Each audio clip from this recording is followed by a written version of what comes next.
In this video, I show you guys how to swap out the starter in my Jeep Wrangler. Super easy and actually pretty cheap. You're going to save money doing it yourself, and I would say that anyone could do this. Yes.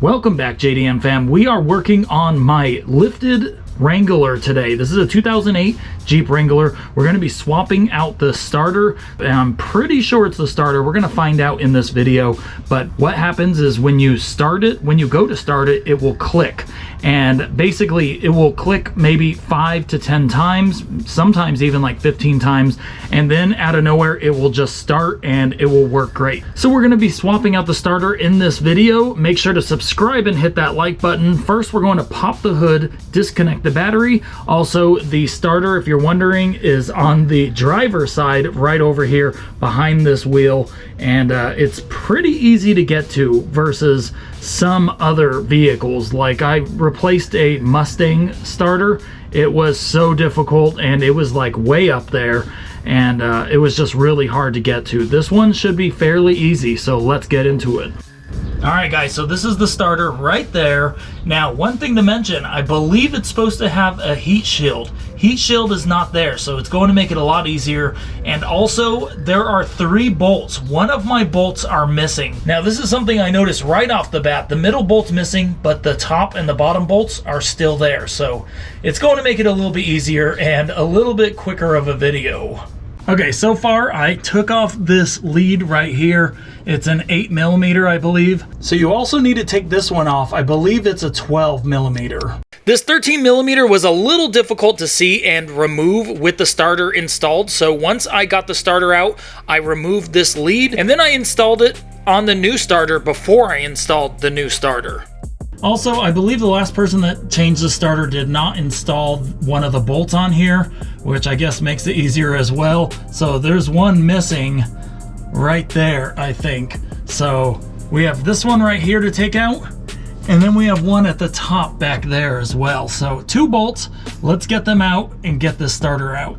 So once I broke this bolt loose, I noticed it was easier to use an extension and get behind the hard line and basically just back the bolt all the way out, because if you pull this bolt out with the wrench like I'm doing right here, it will literally just hit the hard line and you won't be able to get the bolt out. All right, so I have this bolt loose. Like I said, guys, if you're doing this and it's stock and it hasn't been messed with, you'll probably have a bolt right here as well. And then there's one way back here. I'm able to get it with, actually I'm able to get both of these with a 16 and a small extension. Got the small extension right here. Just pop it up right here. You have to kind of put it on there by feel, but once you get it on there, somewhere around right here, you just slowly take it off.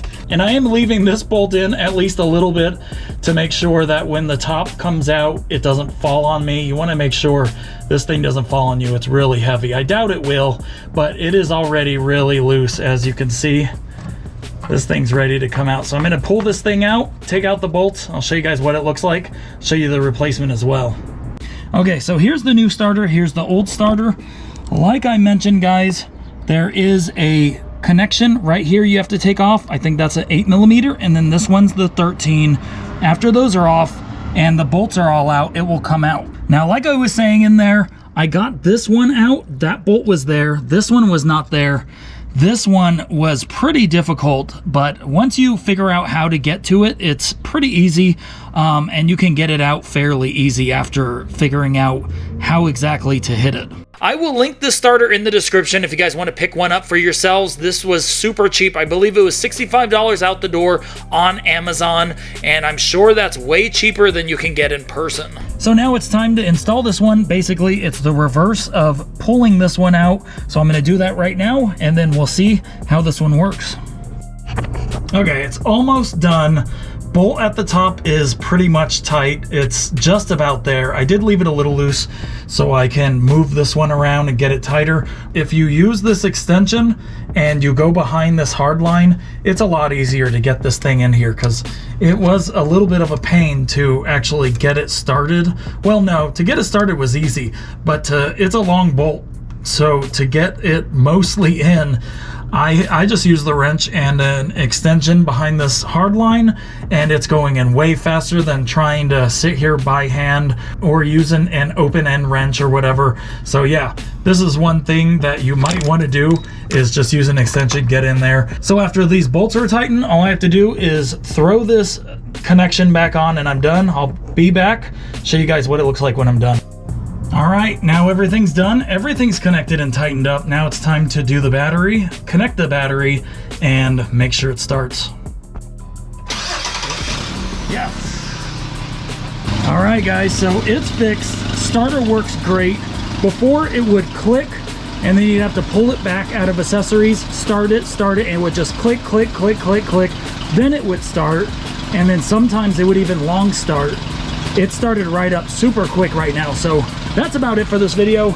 Make sure to subscribe and hit that like button if you guys like content like this, and I will see you guys on the next video.